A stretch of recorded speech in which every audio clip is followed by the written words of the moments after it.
Before you can use the plasma cutter, you need to prepare the document that you've made in a software called nRoute. We have that software available for free here in the Design Center. So the software we use for the plasma cutter is called nRoute. This converts a DXF file that you've designed into the code that the machine can understand. So be sure to bring a DXF file that you want to convert. You can export it from SOLIDWORKS or a different drawing program of your choice. To begin, we'll open up nRoute. There should be a shortcut on the desktop. Once it's opened, we'll need to create a new file. To do this, choose the New File button in the upper left-hand corner. When you do this, it'll give you some options. The width and height will define the width and height of the stock that you are going to cut your material out of. So if you're running tight on material, you can enter in the dimensions of your material.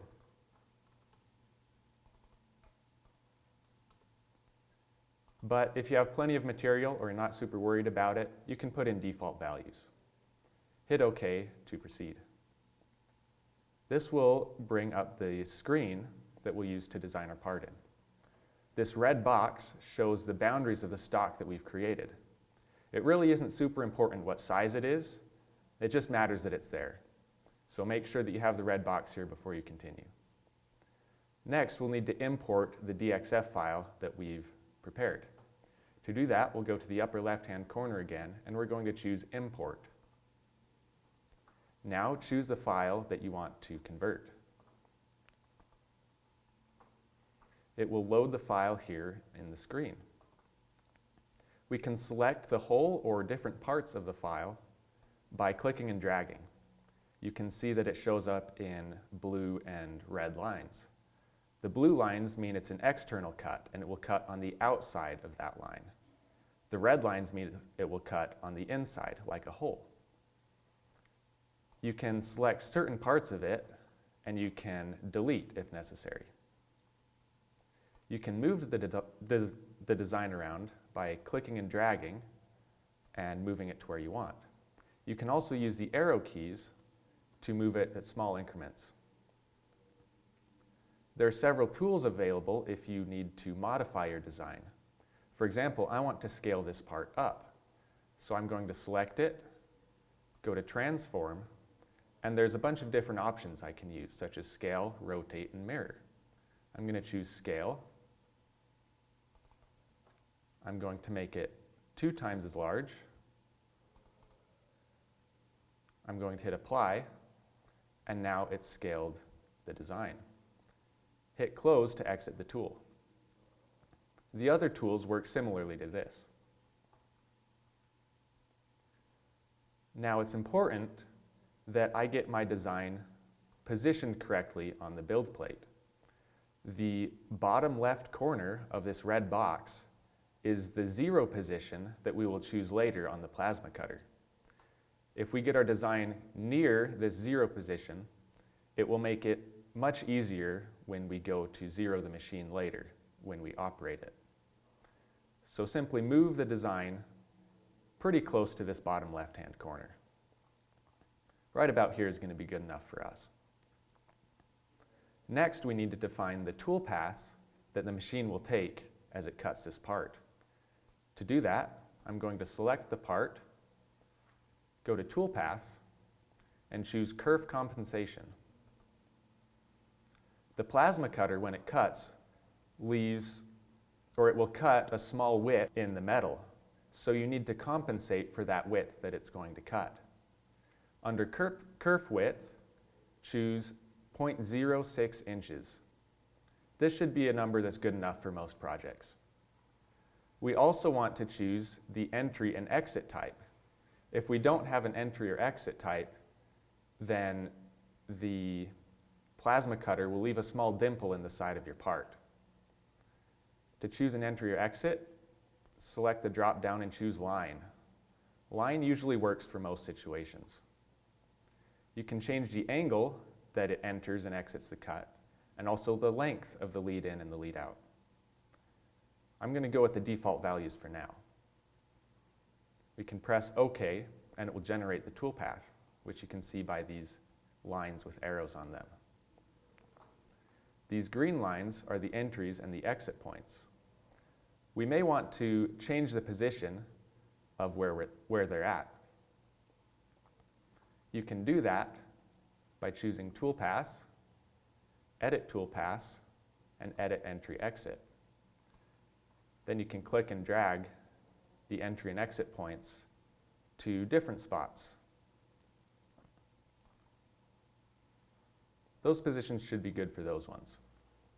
Another thing to watch out for is on small holes, if these green lines cross each other, when you try to export the program will crash and you'll lose all your work. So we need to avoid crossings just like this. To do that, we'll right-click and press Exit this tool. Now I'm going to go back to Toolpath, Edit Toolpath, and choose the Edit Toolpaths button. I can decrease the length of the entry and exit points.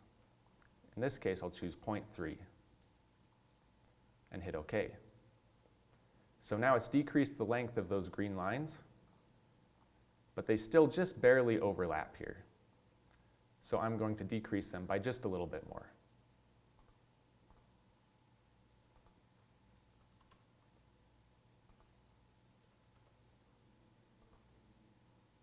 There. That should work. Once our toolpaths look good and the way we like them, we can export it to the file that the plasma cutter can understand.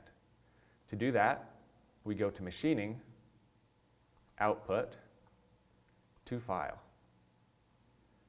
Then you can give the file a name that you want.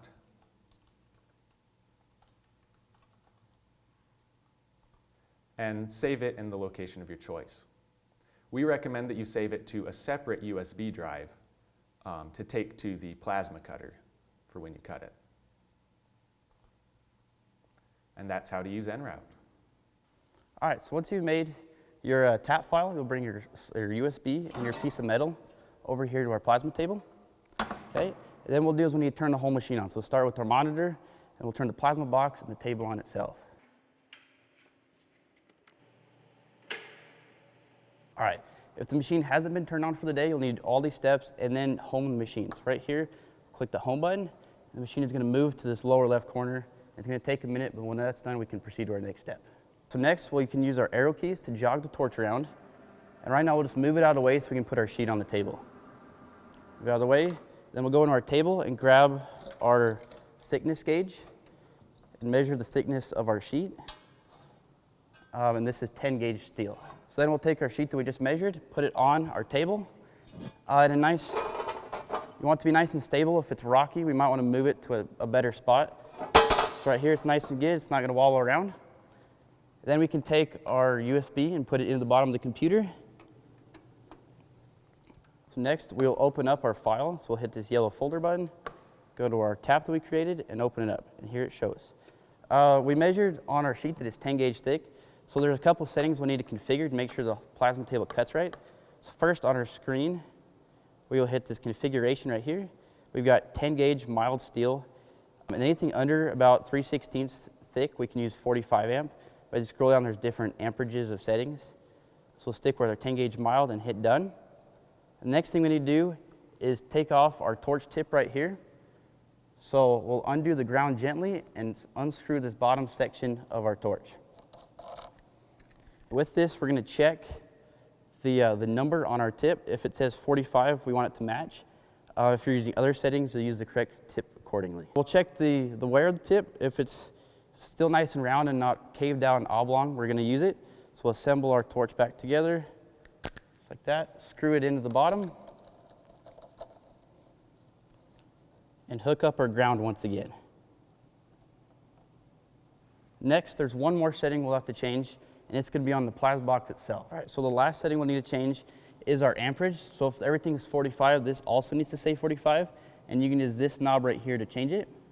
And just one note, this amber light is an error light. Right now it's because we undid the ground strap, but if that light shows up while you're cutting, come get one of us and we can help you out.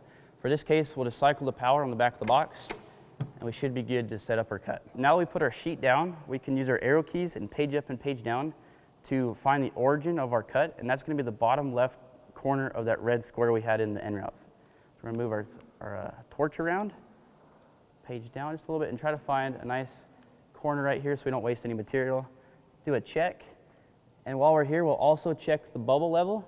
Make sure it's nice and in the middle. Oh. And that level is gonna be something we wanna keep an eye on when we're cutting. If something goes wrong, that's the first indication is that's gonna be out of level. Next, what we'll do is go back to our computer and click this XY0, and then that'll put the 0 in the correct spot, but it won't update this view. To update the view, we'll hit this eyeball button, and now we should be pretty much ready to go. The last thing we'll do before we take a cut is use this red dot on our screen and our arrow keys to move the torch around our material where we expect the cut to happen to make sure that there is material where we need to be cutting. I'll just do a quick check. Our bottom is going to be our closest, and we should be good to go. So with that, we're ready to make our cut. So next, what we'll do is we'll take our glasses out of our drawer here.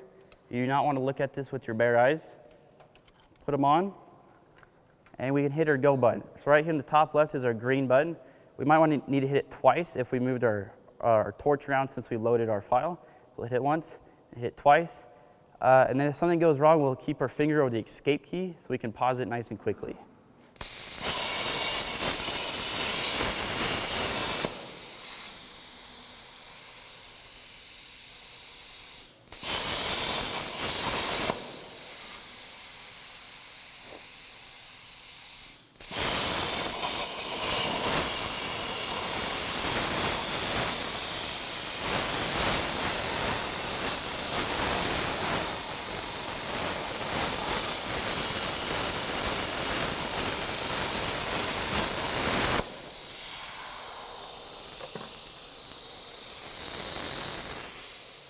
All right, once the cut is done, you can take either a slide hammer or a pair of pliers and pull your part out. Be careful, it will be hot.